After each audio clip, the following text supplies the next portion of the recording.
This morning on The Real Story, we're sitting down with Dr. Javeed Sukera ahead of Juneteenth as the Black community and other residents face racial trauma. What will it take to achieve real liberation and physical and mental health? We're learning more about Hartford's one-of-a-kind research into community healing and racially informed health care. But first, as a parent, she saw firsthand how Connecticut schools still need to step up when it comes to gender inclusion guidelines and queer safety. Now, Melissa Combs, founder of the Out Accountability Project, is joining other advocates and asking for a serious investment in acceptance and informing students and parents of what their rights are. Stay with us.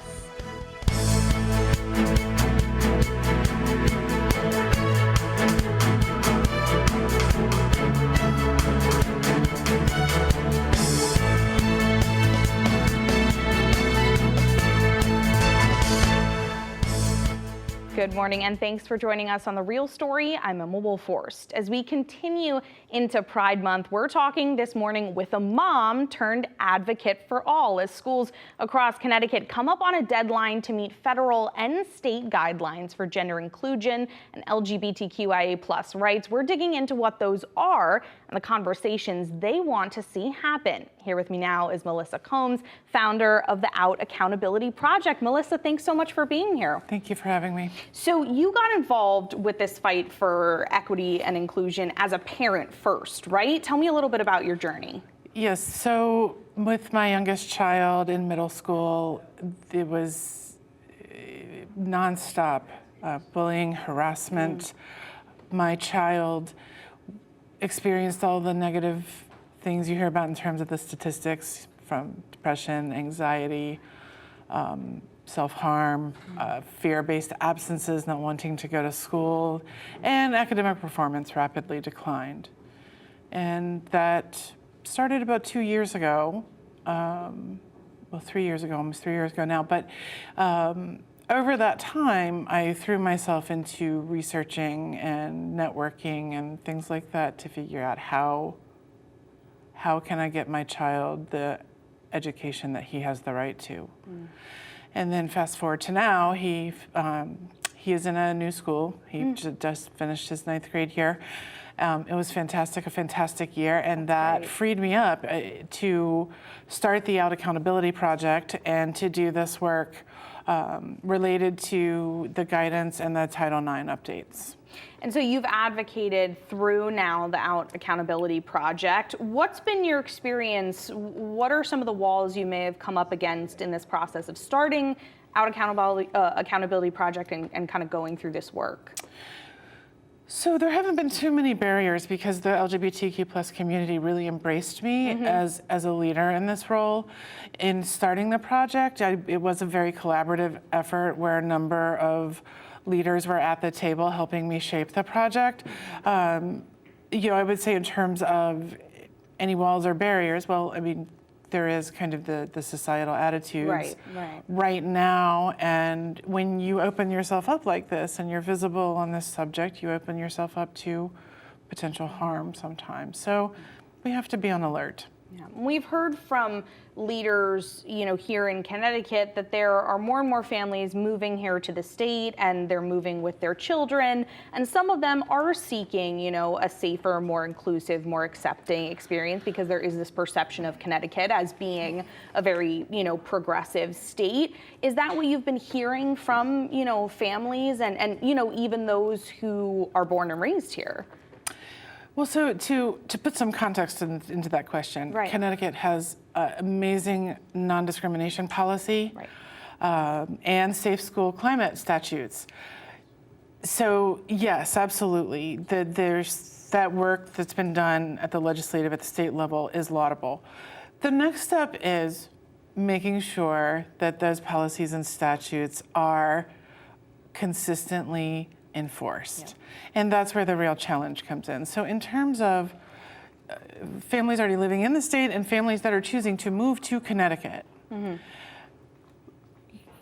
the good experiences are few and far between. More often than not, it's stories like ours, and it's relentless, and I think that there's a lot of good intentions in terms of administrators and educators and what they want to do. But I also think that they're woefully unprepared. And so by responding to this guidance and to the Title IX updates with a document that is intended for the parent and caregiver, student and educator audience, we can start to move that next step forward. And you and others have made this very public call to Connecticut schools, saying that they need to invest in and prioritize meeting those federal and state guidelines. Like you said, making sure, those are enforced.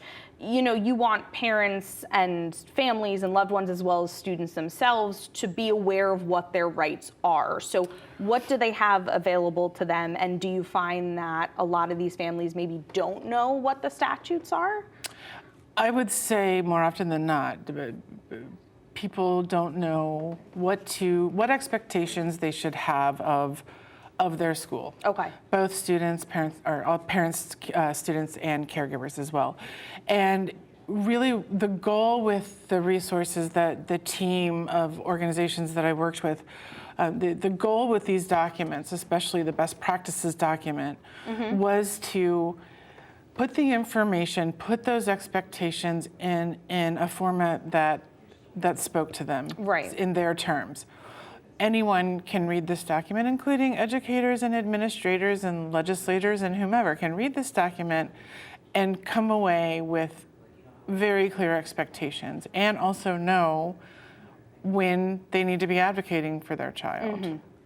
And so one of the changes, or one of the big things here, is about pronouns and chosen names. Can you tell me a little bit about, what people have access to or what they should know about in that regard? So when a student requests to be called by a chosen name and pronoun, the school needs to honor that. Teachers, administrators, everyone.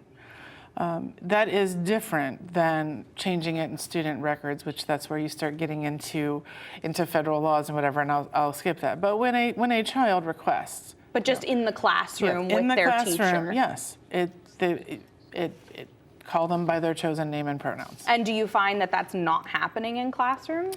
Yes, some people refuse to do it. Some people, it's a learning process too. So. People my age and we grew up in a binary world. So in many ways, when working to honor these chosen names and pronouns, a lot of times it's like rewiring your brain a little bit. So it's a variety of reasons why somebody would not honor the chosen name and pronouns. I mean, some are malicious, but most are not. Gotcha. So another part of this as well is restroom access. The state has released guidance on that, and it's something that's, really been causing a lot of discourse online, and local boards of education are having separate conversations about it. What's supposed to be happening statewide there when it comes to bathroom access? Well, so under all circumstances, without question, a student can use the bathroom that aligns with their gender identity and expression. Okay. It's that simple. A child cannot be denied access. Now, schools can go a step further and have gender neutral facilities as well. I mean, some schools are adding policies where they are adding gender neutral facilities, and that makes it much simpler. So that's a step forward as well. But you do have some opposition in the public domain, and the reality is that another person's objection or discomfort with a transgender human being is not licensed to discriminate against them, period. And so even though these things are required, you're saying in a lot of instances it might not be happening. What sort of recourse do students and their families have if one of these policies isn't being honored? So there's a variety of things. I mean, I always suggest first having a conversation with your school district and seeing where that goes. I mean, that's the easiest way to go. Right. If things are not changing in that regard, there are additional steps that you can take. I mean, some people, you can hire an attorney to help you with these things. The Commission on Human Rights and Opportunities is another avenue. You can file a complaint with them. The U.S. Department of Education's Office of Civil Rights. But really, before you get to any of those points of filing complaints, have a conversation with the school, have a conversation with the Board of Education if needed, and see where that goes. And we've seen these, conversations between lawmakers on Capitol Hill to Connecticut's state capitol. There have been hundreds of proposals and passed policies in other states attacking queer rights and gender inclusion over the past few years, while Connecticut has largely kept up progress here. As you mentioned, rhetoric is still an issue and sort of, public opinion and discourse. It's online, it's in kids' faces, in schools. What do you wish people understood or kept in mind as someone who's doing this work, but also has experienced it firsthand with your child? The biggest request I have is just talk with us. Learn about who we are. We are just like any other family. This past session, I invited some people to my home for dinner. Wow, yeah. So that they could see that we function just like any other family. There's nothing different. We play board games, we complain at each other, we troll each other, we have all sorts of fun. We're just a regular family. And I would like for some of the people advancing this rhetoric and introducing this legislation to really sit down and look us in the eye and meet us and find out who we are and the other families like us, because we're just no different. There's no difference. And once you kind of have that personal connection and that dialogue, I think it makes it a lot easier for people to understand. Well, Melissa, thank you so much. We really appreciate you taking the time to speak with us. Thank you for having me.